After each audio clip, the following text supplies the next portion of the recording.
श्रीगुरुभ्यो नमः। गुरुवे सर्वलोकानां विशजे भवरोगिणां विदेशरविद्यानां दक्षिणामूर्तये नमः। गुरुब्रह्मा गुरुविष्णु गुरुदेवो महेश्वरः गुरुसाक्षात् परब्रह्म तस्मै श्रीगुरवे नमः। त्रैलोक्यसम्पदालेख्य समुल्लेखनवित्तये सच्चिदानन्दरूपाय शिवाय ब्रह्मणे नमः। यामाहुः सर्वलोकानां प्रकृतिं शास्त्रपारगाः तां धर्मचारिणीं शम्भोः प्रणमामि परां शिवां। पंचाश्यवदनोद्भूतान् पंचतत्वादिनायकान् पंचब्रह्मयुनो मे पंचाचार्यान् जगद्गुरून् नवसदसत्पतये नवसखीनां पुरोगाणां चक्षुषे नमो देवे नमः प्रतिभये सप्रदसभा मे गोपाय ये च सभ्याः सभासदः गौरीपतित्यङ्गृगं स्मरामि सोमूर्तस्तु सुप्रतिष्ठितमस्तु शुभकेशिरारोह शोभयन्ते मुखं मम भासिङ्गधारणमुहूर्तस्तु मुहूर्त अनुगुण्डन्तो तथास्तु।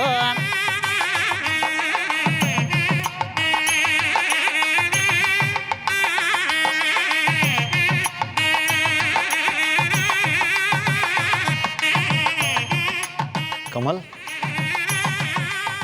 ಯಾಕೆ ಒಂಥರ ಇದ್ದೀರಿ? ನಾನು ಓಕೆ, ನಿಮ್ಮ ತಂಗಿ ಓಕೆ ತಾನೆ? ಓ ಓಕೆ. ಯಾಕೆ ಈ ಥರ ಕೇಳ್ತಾ ಇದ್ದೀರಿ? ಯಾಕಂದರೆ ಇವತ್ತು ಏನು ಬೇಕಾದ್ರೂ ಆಗ್ಬೋದು ಅಂತ ಅನುಮಾನ ಇದೆ, ಅದಕ್ಕೆ ಕೇಳ್ತಾ ಇದ್ದೀನಿ. ನೀವು ಯಾವ ಅನುಮಾನನೂ ಇಟ್ಕೋಬೇಡಿ, ಸಾಕ್ಷಿ ಇನ್ನೇನು ಬಂದ್ಬಿಡ್ತಾಳೆ. ಅತ್ತೆ ಒಂದು ನಿಮಿಷ ಬನ್ನಿ ಇಲ್ಲಿ. ಸಾಕ್ಷಿ ಏನು ಮಾಡ್ತಾ ಇದ್ದಾಳೆ ನೋಡಿ, ಅವಳ ಮೇಲೆ ಒಂದು ಕಣ್ಣಿಟ್ಟಿರಿ. ನೀನೇನು ಯೋಚನೆ ಮಾಡಬೇಡ, ನಾನು ಅವಳ ಮೇಲೆ ಒಂದು ಕಣ್ಣು ಇಟ್ಟೇ ಇದ್ದೀನಿ.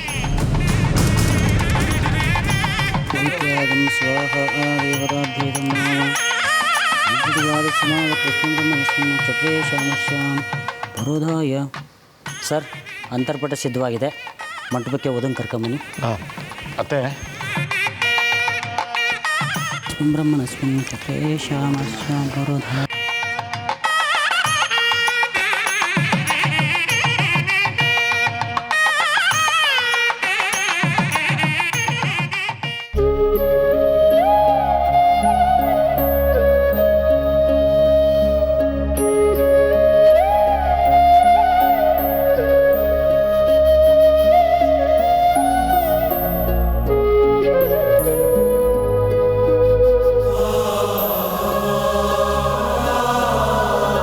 ಸಾಕ್ಷಿ ಪ್ಲೀಸ್ ಮತ್ತೆ ಅಳ್ಬೇಡ, ಕಷ್ಟಪಟ್ಟು ಟಚ್ ಮಾಡಿದ್ದೀನಿ ಕಣೆ, ನಾನು ಇನ್ನು ಸುಮ್ಮನೆ ಇರಲ್ಲ ಅಷ್ಟೇ.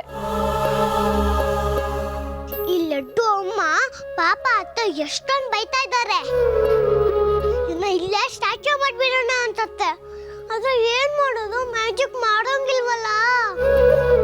ಸಾಕ್ಷಿ ಸಾಕ್ಷಿ, ಅಲಂಕಾರ ಎಲ್ಲ ಮುಗೀತಾ? ಪುರೋಹಿತರು ಮಂಟಪಕ್ಕೆ ಕರ್ಕೊಂಡು ಬಾ ಅಂತ ಹೇಳ್ತಾ ಇದ್ದಾರೆ. ಅಲಂಕಾರ ಮುಗ್ದು ಯಾವುದೋ ಕಾಲ ಆಗೋಯ್ತು, ಹತ್ತು ಎಲ್ಲ ಹಾಳು ಮಾಡ್ಕೋತಿದ್ದಾಳೆ. ಈ ಅವಸ್ಥೆಯಲ್ಲಿ ಹೇಗೆ ಮಂಟಪ ಕರ್ಕೊಂಡು ಹೋಗೋದು?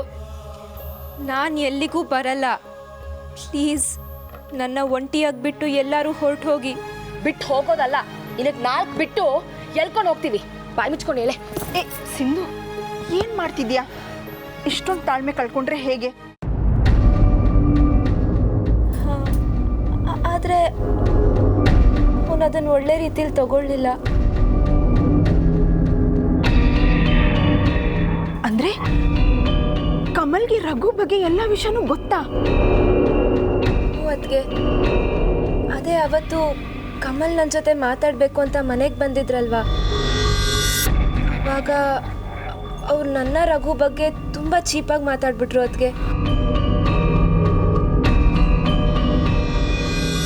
ಅವರು ನಮ್ಮ ಪ್ರೀತಿನ ಒಪ್ಕೊಳ್ಳೋ ಅಂತ ದೊಡ್ಡ ಮನುಷ್ಯರು ಅಂದ್ಕೊಂಡಿದ್ದೆ, ಆದರೆ ಅವರಿಗೆ ನಮ್ಮ ಪ್ರೀತಿ ಪ್ರೇಮ ಭಾವನೆಗಳ ಬಗ್ಗೆ ಒಂದು ಚೂರು ಗೌರವನೇ ಇಲ್ಲ. ಅದಕ್ಕೆ ನಾನು ಅವ್ರನ್ನ ರಿಜೆಕ್ಟ್ ಮಾಡ್ತಾ ಇದ್ದೀನಿ, ಯಾವುದೇ ಕಾರಣಕ್ಕೂ ಬಿಟ್ಕೊಡಲ್ಲ ಅನ್ನೋ ರೀತಿ ರಿವೆಂಜಲ್ಲಿ ಮಾತಾಡಿದ್ರು. ಅದಕ್ಕೆ ಅಯ್ಯೋ, ಅದಕ್ಕೇನ ಅತ್ತೆ ನೀವು ಸಿಟ್ ಮಾಡ್ಕೊಂಡು ಬಾಚಂಕೆ ಡಬ್ಬೆ ಎಲ್ಲ ಬಿಸಾಕಿದ್ದು? ಹ್ಞೂ ಅದಕ್ಕೆ ನನಗೆ ಸಿಟ್ಟು ಬರಲ್ವಾ, ನಾನು ಅದಕ್ಕೆ ಅವತ್ತೇ ಅವನಿಗೆ ನನ್ನ ರೂಮಿಂದ ಆಚೆ ಹೋಗು ಅಂತ ಬೈದ್ಬಿಟ್ಟು ಕಳಿಸ್ಬಿಟ್ಟೆ. ಆದರೆ ಅವ್ರು ನೋಡಿದ್ರೆ ಬಂಡ್ಗೆಟ್ಟು ನನ್ನನ್ನೇ ಮದುವೆ ಆಗಬೇಕು ಅಂತ ಬಂದಿದ್ದಾರೆ. ಹಾಗಾದ್ರೆ ಕಮಲ್ ಬೇಕು ಅಂತ ಹಠಕ್ಕೆ ಬಿದ್ದು ಈ ಮದುವೆ ಆಗ್ತಿದ್ದಾರೆ ಅಂದಮೇಲೆ ನಮ್ಮ ಸಹಾಯಕ್ಕೆ ಯಾರೂ ಇಲ್ಲ. ನಾನೊಬ್ಳೆ ಏನ್ ಮಾಡ್ಲಿ ಸಾಕ್ಷಿ? ಯಾಕೆ ಯಾರು ಇಲ್ಲ ಅನ್ಕೊಂತೀರಾ ಅತ್ತೆ? ನಾನಿದ್ದೀನಲ್ಲ. ನಾನು ಪುಟ್ಟವಳು. ನಾನು ಮ್ಯಾಜಿಕ್ ಮಾಡೋಗಿಲ್ಲ, ಸಹಾಯನೂ ಮಾಡಕ್ಕಾಗಲ್ಲ. ಆದ್ರೆ ಅತ್ತೆ, ಯಾರು ಸಹಾಯ ಮಾಡಲ್ಲ ಅಂತ ಅಳ್ಬೇಡಿ ಅತ್ತೆ. ನಮ್ಮಮ್ಮ ಹೇಳ್ತಿದ್ರು ನಮ್ಗೆ ನಾವೇ ಸಹಾಯ ಮಾಡ್ಕೋಬೇಕು ಅಂತ. ಯಾರು ಸಹಾಯಕ್ಕಿಲ್ದೇ ಇದ್ದಾಗ ಆ ದೇವರು ನಮ್ಮ ಸಹಾಯಕ್ಕೆ ಬರ್ತಾನೆ ಅಂತಾರೆ. ಆದ್ರೆ ನಮ್ಮ ಪಾಲಿಗೆ ಆ ದೇವರು ಕಲ್ಲಾಗ್ಬಿಟ್ಟಿದ್ದಾನೆ ಸಾಕ್ಷಿ. ಮನುಷ್ಯನ್ ಯಾಕೆ ಬೈತೀರಾ? ನಾನು ಈಗಿನ ಹೇಳಿಲ್ವ ಅತ್ತೆ ನಮ್ಗೆ ನಾವೇ ಹೆಲ್ಪ್ ಮಾಡ್ಕೋಬೇಕು ಅಂತ. ಯಾರು ಹೆದರ್ಸ್ತಿದ್ರೆ ಹುಷಾರಂತ ನಾವೇ ಕೈ ಎತ್ತಿ ಹೆದರ್ಸ್ಬೇಕು. ನನಗೆ ಗೊತ್ತಿತ್ತು ಅತ್ತೆ ನಾನು ಹೇಳೋದು ನಿಮ್ಗೆ ಕೇಳಿಸಲ್ಲ ಅಂತ. ಅದಕ್ಕೆ ನೋಡಿ ನಾನು ಏನ್ ತಂದಿದ್ದೀನಿ.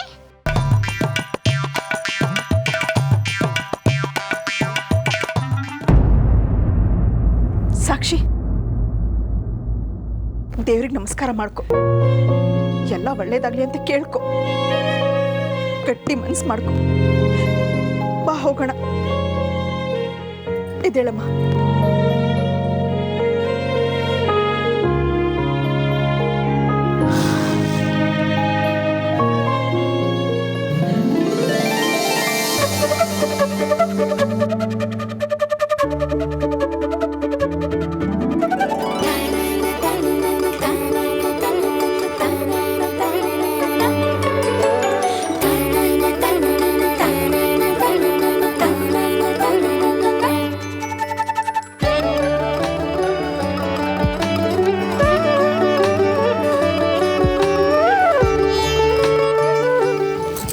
ಅದಕ್ಕೆ ಅಲ್ಲಿ ನೋಡಿ.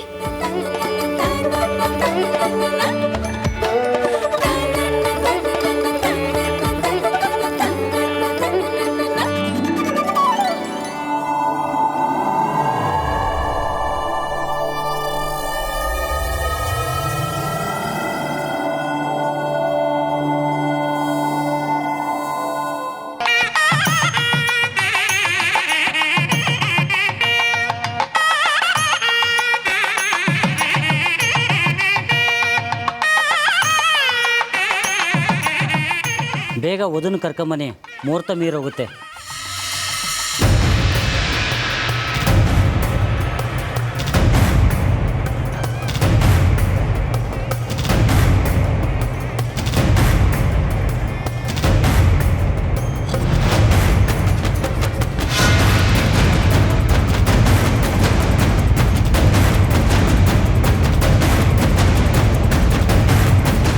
ಮತ್ತೆ ಸಾಕ್ಷಿಯನ್ನು ಕರ್ಕೊಂಬನ್ನಿ ಒಬ್ಬರೇ ಬರ್ತಾ ಇದ್ದೀರಲ್ಲ, ಸಾಕ್ಷಿಯಲ್ಲಿ ಅವಳಿಗೆ ತುಂಬಾ ಹಠ.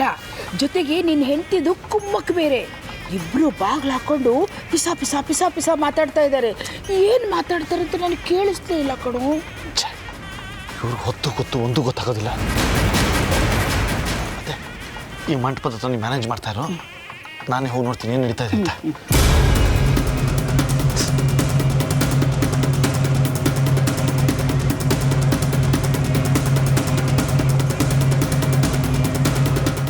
ನಾನು ಇವ್ರ ಹತ್ರ ತಾಳಿ ಕಟ್ಟಿಸ್ಕೊಳಕ್ಕಾಗ್ಲಿ ಸಪ್ತಪದಿ ತುಳಿಯಕ್ಕಾಗಿ ಇಲ್ಲಿಗೆ ಬಂದಿಲ್ಲ.